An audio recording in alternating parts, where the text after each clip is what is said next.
Welcome to Sakshi education. Shriya మరొక NEET ranker from BC గురుకులం centre of excellence. అమ్మ, congratulations on your success. Shriya, చెప్పమ్మా, నీ జర్నీ ఎట్లా కొనసాగింది? ఏ క్లాస్లో ఇక్కడ మీరు గురుకుల పాఠశాలలో జాయిన్ అయ్యారు? బయట ఉండొచ్చు ఎక్కడన్నా జిల్లాలో. సో మీరు ఏ జిల్లా నుంచి వస్తారు, ఏ గ్రామం నుంచి, అవన్నీ చెప్పు. నా పేరు శ్రియ. మా నాన్న పేరు లచ్చయ్య. మా అమ్మ పేరు కళావతి. మాది కరీంనగర్ డిస్టిక్ గంగాధర విలేజ్. నేను ఫిఫ్త్లోనే ఎంజేపీలో జాయిన్ అయినా. ఎక్కడ? గంగాధరలోనే సార్. అక్కడ మేము ఎంజేపీలో జాయిన్ అయినాం. తర్వాత ఫిఫ్త్ నుండి మేము 8th దాకా అక్కడనే చదువుకున్నాము. ఎంట్రన్స్ ఎగ్జామ్ పెడితే ఎస్ఓఐలో జాయిన్ అయినాం సార్. 9th 10th ఎస్ఓఐలోనే చదివినాం. అక్కడ నుండి డైరెక్ట్ సిఓఐకి తీసుకున్నారు. ఎస్ఓఐ నుండే మాకు నీట్ కోచింగ్, ఐఐటి కోచింగ్ చెప్పారు, స్టార్ట్ అయింది అన్నట్టు. అంటే అప్పటి నుండే సెక్రటరీ సార్ అట్లాంటి ఫెసిలిటీస్ ప్రొవైడ్ చేసారు అన్నట్టు. అప్పటి నుండి నేర్చుకోవడం వల్ల ఇప్పుడు మాకు బెనిఫిట్ అయింది సార్. నేను 9th నుండే నాకు డాక్టర్, అంతకుముందు నుండి మా ఫాదర్ ఉన్నప్పుడు కంటుండే అన్నట్టు, నా బిడ్డ ఇట్లా డాక్టర్ కావాలని. మా ఫ్రెండ్స్ అందరూ నేను ఎంపీసీ తీసుకుంటా అనుకున్నారు. బట్ నాకు ఎంపీసీ ఇంట్రెస్ట్ ఉన్నా నేను బైపీసీ తీసుకున్నా మా ఫాదర్ కోసం అని, అంటే మా ఫాదర్ కళ కోసం అని. ఇప్పుడు ప్రజెంట్ మా ఫాదర్ ఉంటే 2020లో కిడ్నీ ఫెయిల్యూర్ ఉంటే బాగుంటుండే. మీ ఫాదర్ ఉంటే మీ ఫాదర్ని మిస్ అవుతుంది. ఏం పని చేసేవాడు?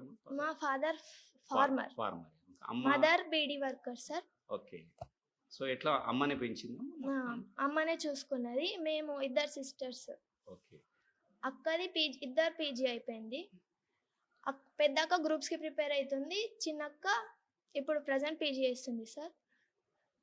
ఇప్పుడు నాకు ఈ సీట్ వచ్చినందుకు చాలా హ్యాపీగా ఫీల్ అవుతున్నా sir. Main thanks to secretary sir. మాకు ఇన్ని ఫెసిలిటీస్ ప్రొవైడ్ చేసినందుకు. సార్ ఎప్పుడు మా కాలేజ్కి వస్తుండే, ఏమన్నా ప్రాబ్లమ్స్ ఉన్నాయా మీకు అని ఎప్పుడు కనుక్కుంటుండే. మేము వచ్చినప్పుడు సార్ మాకు ఈ మెటీరియల్స్ కావాలి అని అంటే ఇమీడియట్గా మాకు తెప్పిస్తుండే. చాలా మందితో డిస్కస్ చేసి బెస్ట్ మెటీరియల్స్ ఏంటి అని కనుక్కొని మాకు ఇప్పించిళ్ళు సార్ అవి. తర్వాత ఎవరికి నేను థ్యాంక్స్ చెప్పాలనుకున్నా, మా ప్రిన్సిపల్ మ్యామ్ రష్మిత మేడంకి అసలు ఎప్పుడు మేడం మమ్మల్ని మోటివేట్ చేస్తూనే ఉంటారు. అంటే ఎప్పుడు డిస్కరేజ్ కాకుండా మీకు వస్తుందిరా అని చాలా బాగా చూసుకుంటుండే. ఇంకా స్టాఫ్ వచ్చేసి కూడా కెమిస్ట్రీ లెక్చరర్ అయినా, మా ఫిజిక్స్ లెక్చరర్ అయినా అందరూ మంచిగా సపోర్ట్ చేస్తుండే. ఏ డౌట్ ఉన్నా మాకు క్లారిఫై చేస్తుండే. అంటే చిన్న డౌట్ అయినా కూడా మళ్ళీ అంత స్ట్రిక్ట్ ఉండకపోతే టీచర్స్ మాతో మంచిగా క్లోజ్గా ఉంటుండే. ఏదైనా మంచిగా ఉంటుండే. అందరికీ థ్యాంక్స్. టీచింగ్ స్టాఫ్ అయినా, నాన్ టీచింగ్ స్టాఫ్ అయినా అందరికీ థ్యాంక్స్. శ్రేయమ్మ, ఇప్పుడు మీ మదర్ బీడీ వర్కర్ అన్నారు కదా, సో తను ఇంకా బీడీలు కడుతుందా? ఎట్లా మీకు ఇప్పుడు ఏమనుకుంటావు నువ్వు? ఒక బీడీతో ఎక్స్పోజ్ అవ్వడంతో హెల్త్ హజార్డ్స్ ఇవన్నీ వస్తాయి అంటారు కదా, ఇప్పుడు మీరేమనుకుంటారు? ఇప్పుడు వస్తాయి అనుకుంటారు కానీ మనం అద్దంటే వాళ్ళు విన్నారు కదా సార్. నేను చాలాసార్లు చెప్పిన మమ్మీకి, అది బాగుండదు, అది మంచిది కాదు మమ్మీ, వద్దు అని. కానీ ఇక ఇంట్లో చేసేవాళ్ళు ఎవరు లేరు. కొంచెం దాంతోనైనా కొంచెం మనీ వస్తుందని ఇక మమ్మీ ఏదైనా ఓకే అని. అది మా అక్కకి పెళ్ళైనాక మా బావ వాళ్ళ సపోర్ట్. సో అమ్మ, ఇప్పుడు నువ్వు ఎంబీబీఎస్ ర్యాంక్ హోల్డర్, మీ ఊర్లో నువ్వు ఫస్టా లేకపోతే మీ ఫ్యామిలీస్లో ఫస్టా? ఫ్యామిలీలో ఫస్ట్, విలేజ్లో కూడా నేనే ఫస్ట్. మీరే ఫస్ట్. సో ఏమనుకోండి, ఏం ప్లాన్ చేస్తున్నావు అమ్మ? అంటే ఎంబీబీఎస్ చదివిన తర్వాత ముందుకు ఎట్లా వెళ్ళాలా, నీ ప్లాన్స్ ఏంటి? ఎంబీబీఎస్ చేసిన తర్వాత నేనే ఒక హాస్పిటల్ పెడదాం అనుకుంటున్నా సార్. మా బావ కూడా హాస్పిటల్లోనే చేస్తాడు. మేమందరం కలిసి మంచి పెట్టి. అంటే మీకు ఏదైనా ఒక డిపార్ట్మెంట్ ఇష్టమా? అంటే అట్లా ఏం లేదు, ఏదైనా అంటే ముందుకు స్పెషలైజేషన్ చేయడానికి? స్పెషలైజేషన్ ఇంకేం అనుకోలేదు సార్.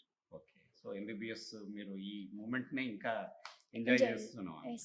సో మీకు అంటే మీ రిజల్ట్స్ వచ్చినప్పుడు ఎవరితో నువ్వు నీ సక్సెస్ ఫస్ట్ ఎవరితో నువ్వు పంచుకున్నావు? ఎవరు ఎక్కడ ఉంటుంది?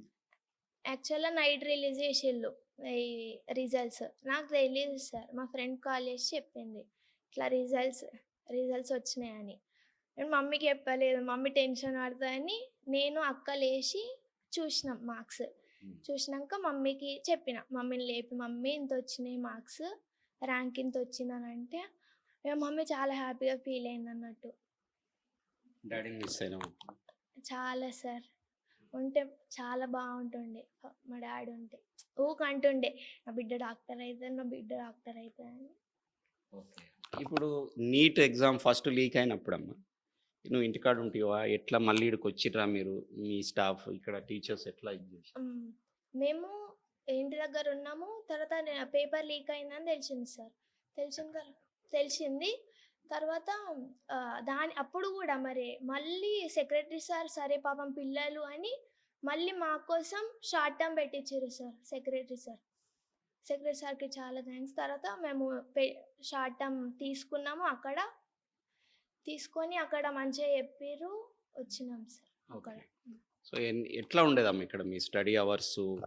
మీ అంటే చాలా సార్లు అప్స్ అండ్ లోస్ అవుతుంటాయి కదా మార్క్స్. ఆ టైంలో మీకు ఎట్లా అంటే చాలా మంది తిట్టే వాళ్ళు ఉండేనా, లేదా గద్దించి ఎట్లా మీ స్టాఫ్ ఇక్కడ మీకు ఎంకరేజ్మెంట్ ఇచ్చారు? మాకు మార్నింగ్ 6 నుండి స్టార్ట్ అవుతుంది. అసలు మమ్మల్ని తిట్టేవాళ్ళు, మార్క్స్ తక్కువ వచ్చినా తిట్టేవాళ్ళు లేకుండే. అంటే ఎంకరేజ్ చేసేవాళ్ళు, "అరే మీకు తక్కువ వచ్చినాయి, ఏం బాధపడకండి, నెక్స్ట్ టైం ఇంకిన్ని ఎక్కువ తెచ్చుకోండి" అని చెప్పేవాళ్ళు. కానీ ఎందుకు తక్కువ వచ్చినాయి ఇట్లా తిట్టేవాళ్ళు లేకుండే. తిడితే ఇంకా డిస్కరేజ్ అవుతాం సార్ మనం. ఎంకరేజ్ చేసేటోళ్ళు ఇంకా, "అరే పర్లేదురా ఈసారి మీకు ఇంకా మంచి మార్క్స్ వస్తాయి" అని చెప్పేవాళ్ళు. ఇంకా టైం టేబుల్ అయితే ఇక్కడ చాలా బాగుంటుంది సార్. మంచిగా అంటే రష్మిత మా ప్రిన్సిపల్ మేడం ఎంత సిస్టమేటిక్గా చేసిరంటే టైం టేబుల్ అందరు దాన్ని ఖచ్చితంగా ఫాలో అయ్యేటోళ్ళు. అసలు ఎవరు కూడా దాన్ని మిస్ అవ్వకుండా చేసేటోళ్ళు అన్నట్టు. స్టడీ అవర్స్ అయినా క్లాసెస్ అయినా ఎంత స్ట్రిక్ట్గా జరిగాయంటే అంత స్ట్రిక్ట్గా జరిగేది. బ్రేక్ టైంలో ఇదే బ్రేక్ టైం అంటే అదే టైం వరకు, దాని తర్వాత ఎవరు బయట ఉండరు. చాలా బాగుండేది సార్. మీకు కాంపిటీషన్ ఉండేదమ్మా? మీ ర్యాంక్లో మీ ఫ్రెండ్స్లో మీకు ఆ కాంపిటీషన్ ఎట్లుండేది? ఉండేది సార్. కానీ మా క్లాస్ అందరం ఎప్పుడు కలిసి చదివేటోళ్ళం అన్నట్టు. అందరం చదవాలి, అందరం తెచ్చుకోవాలి అని. ఇక అంటే ఇక నేనే ఎక్కువ తెచ్చుకోవాలని అట్లా ఏముండవు. ఎవరికి డౌట్ ఉన్నా ఒకరం చెప్పుకుంటుండే. ఎప్పుడు క్లాస్ అందరం ఒక కోఆర్డినేషన్తో ఉంటుండే మేము. మీకు ఏమైనా డిసప్పాయింట్మెంట్ ఉందా? ఇంకొక అమ్మాయికి రాలేదు మీ గ్రూప్లో కొంచెం ఉంటుంది కదా అట్లా? అంటే ఇంకా చదివే వాళ్ళు ఉన్నారు సార్, చాలా మంచిగా చదివే వాళ్ళు ఉన్నారు. వాళ్ళకు కూడా వస్తే బాగుండు. ఇంకా చాలా మందికి వచ్చేవి సీట్స్, కానీ రాలేవు. వాళ్ళకు కూడా వస్తే బాగుండు అని అనుకుంటున్నాను. సో ఫ్యూచర్ అయితే కంపల్సరీ హాస్పిటలేనా మీ ఊర్లో? సార్. ఓకే. సో ఇది శ్రేయ ఒక గోల్ మనం చూసుకున్నట్టయితే ఇప్పటి వరకు తను వచ్చిన సక్సెస్లో ఒకటే బాధ ఏంటంటే వాళ్ళ ఫాదర్ తనతో లేకపోవడం. తన మదర్ ఒక బీడీ వర్కర్ అయినప్పటికీ కూడా తనని ఎంతో ఎంకరేజ్ చేసి ఇక్కడ వరకు తీసుకొచ్చారు. సో ముందుకు తను విలేజ్కి వెళ్ళేసి తను ఒక హాస్పిటల్ పెట్టి ఇక్కడే సేవ చేయాలని ప్లాన్ చేస్తున్నారు. సో తన ప్లాన్స్కి తన కెరియర్కి సాక్షి ఎడ్యుకేషన్ తరఫున ఆల్ ద బెస్ట్.